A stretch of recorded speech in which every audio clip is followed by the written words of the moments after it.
Welcome to tackle the exam friend.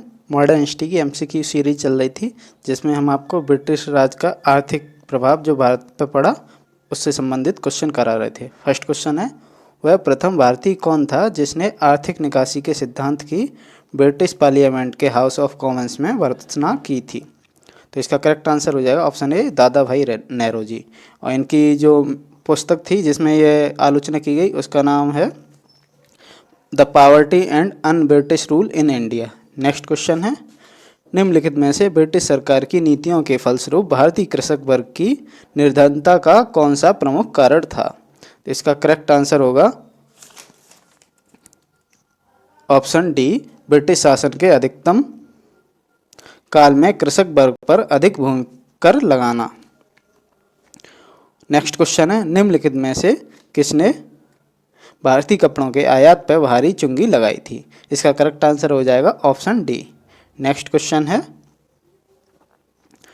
व्हीटले commission का संबंध है। तो व्हीटले कमीशन का संबंध है श्रम से। यह कमीशन कब स्थापित किया गया था?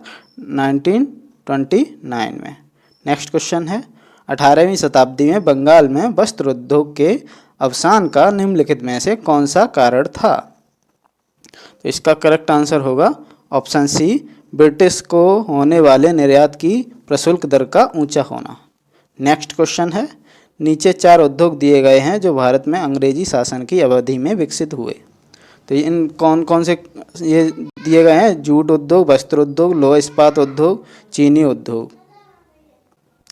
इन्हें कालक्रम में लगाना है। तो सबसे पहले स्टार्ट हुआ था वस्त्र उद्योग, फिर उसके बाद जूट उद्योग और फिर लोह इस्पात उद्योग और बाद में चीनी उद्योग। तो इसका करेक्ट आंसर हो जाएगा 3124 ऑप्शन बी। अब ये जूट उद्योग कब स्टार्ट हुआ था? 1855 में। वस्त्र उद्योग 1818 में और ये लोह इस्पात उद्योग टाटा आयरन स्टील कंपनी से 1907 में।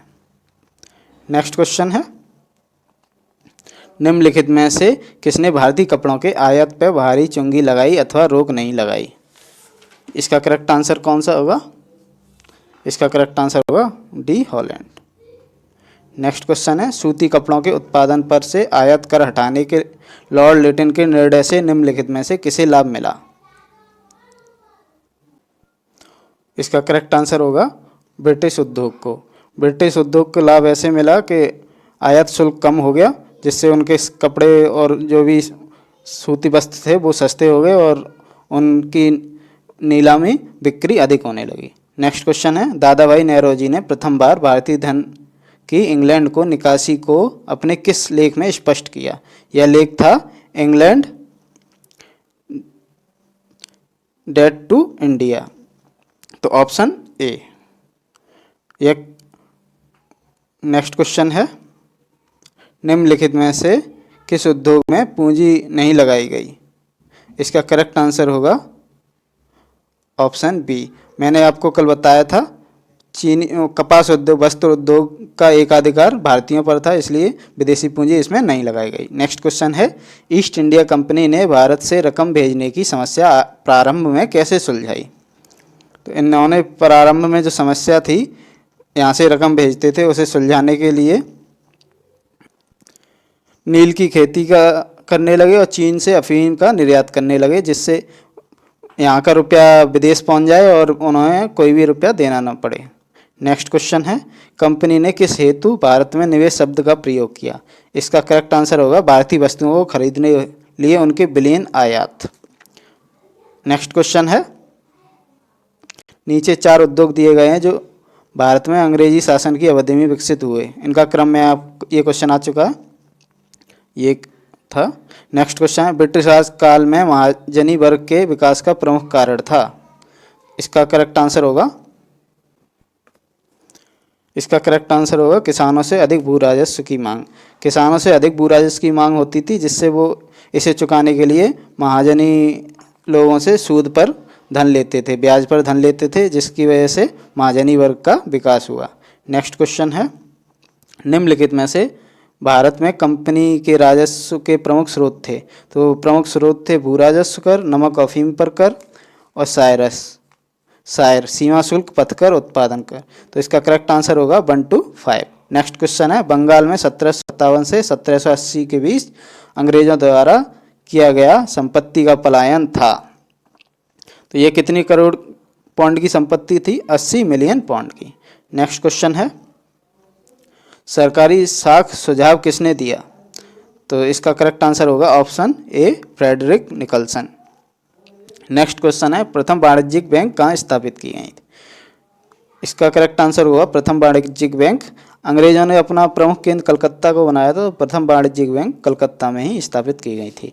नेक्स्ट क्वेश्चन है, बंगाल में अकाल का कारण क्या था? तो इसका करेक्ट आंसर होगा सरकार द्वारा वस्तुओं को ना भेजना। नेक्स्ट क्वेश्चन है, भारत में ब्रिटिश आर्थिक नीति बनाई गई थी, भारत के औद्योगिकरण के लिए? नहीं। भारत को पाश्चात्य देशों के स्तर तक लाने के लिए? नहीं। भारतवासियों की भौतिक समृद्धि को उन्नत करने के लिए? नहीं।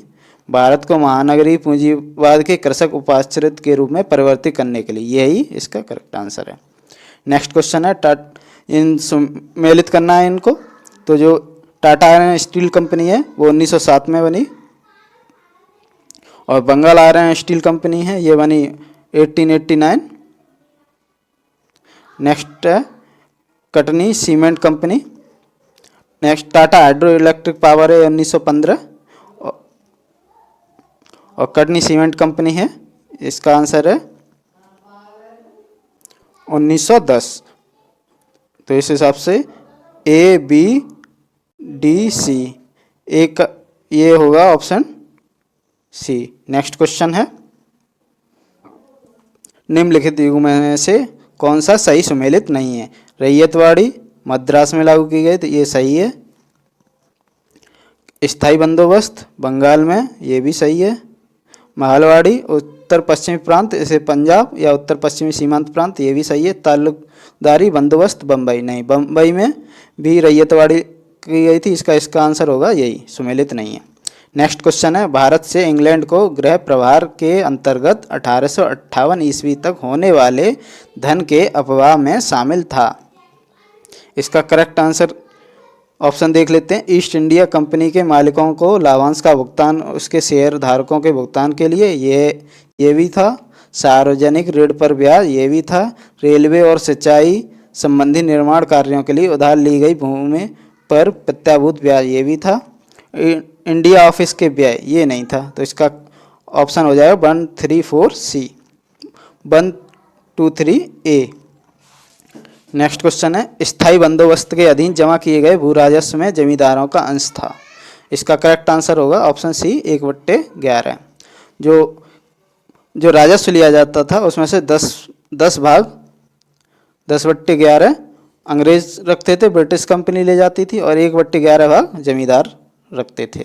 नेक्स्ट क्वेश्चन है, विदेशी पूंजीपति भारतीय उद्योग की ओर विभिन्न कारणों से आकृष्ट हुए, निम्नलिखित में से कौन सा एक कारण उनमें से नहीं है?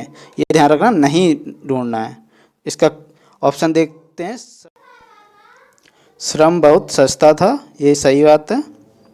कच्चा माल बहुत आसानी से और कम दामों में उपलब्ध था, ये भी सही बात है। भारतीय पूंजीपति वर्ग काफ़ी विकसित था परंतु प्रतिस्पर्धा करने में असमर्थ था, ये पूंजीपति वर्ग नहीं था, यही सुमेलित नहीं है, इसमें यही कारण नहीं है। ऑप्शन ये सही हो जाएगा। आगे देख लेते हैं, बहुत से भारतीय उत्पादों की पूरे विश्व में मांग भी थी, तो इसका करेक्ट आंसर होगा ऑप्शन सी। नेक्स्ट क्वेश्चन है, आपदा का महासागर कहलाने वाला 19वीं शताब्दी का अकाल था। इसका करेक्ट आंसर हो जाएगा ऑप्शन ए, 1866-67 में उड़ीसा में अकाल पड़ा। ये सबसे भयानक अकाल था, इसमें लाखों लोग मारे गए। नेक्स्ट क्वेश्चन है, 1834 ईस्वी में किसने कहा था कि सूती वस्त्र बुनकरों के कंकाल भारत के मैदानों में बदरंग कर रहे हैं? तो उस टाइम जो गवर्नर थे विलियम बेंटिक, उन्होंने ही ये कहा था। नेक्स्ट क्वेश्चन है, ब्रिटिश शासनकाल में निकलने वाला खून, एक भारत से निकलने वाला खून का एक दरिया है, यह किसने कहा था? यह कहा था दादा भाई नेहरू जी ने। नेक्स्ट क्वेश्चन है, लंकाशायर से सूती वस्त्रों का भारत में पहली बार प्रचलन हुआ? 1815 में। वहाँ से बने हुए वस्त्र आने लगे और यहाँ भेजे जाने लगे। यहाँ के वस्त्रों से बने हुए वस्त्र सस्ते थे, यहाँ के हथकरघों से हाथ से बने हुए वस्त्र महंगे पड़ते थे, इसलिए उनका प्रचलन ज़्यादा होने लगा। नेक्स्ट क्वेश्चन है, भारत में ब्रिटिश उपनिवेशवाद के क्रमिक चरणों को सर्वप्रथम किसने निरूपित किया? ऑप्शन सी इसका करेक्ट आंसर होगा कार्ल मार्क्स। कार्ल मार्क्स ने जो अपना इतिहास जो वर्णन किया है वो हमेशा चरणों में किया है, इसीलिए इसने भारत के उपनिवेशवाद का भी एक चरण के रूप में पूंजीवाद का व्याख्या की है। नेक्स्ट क्वेश्चन है, बंगाल के स्थायी बंदोबस्त से दो वर्ग बने, तो ये वर्ग थे शोषित और शोषक। ये भी कार्ल मार्क्स का ही वर्णन है। नेक्स्ट क्वेश्चन है, 19वीं शताब्दी में यूरोपीय स्वामित्व वाले महत्वपूर्ण बागान उद्योगों में शामिल नहीं था। इसको आपको कमेंट करके बताना है इसका करेक्ट आंसर क्या है। आई होप आपको ये वीडियो पसंद आया होगा। वीडियो देखने के लिए धन्यवाद। वीडियो को कमेंट, सब्सक्राइब, लाइक, शेयर करना ना भूलें और इसे अधिक से अधिक स्टडी ग्रुप में शेयर करें।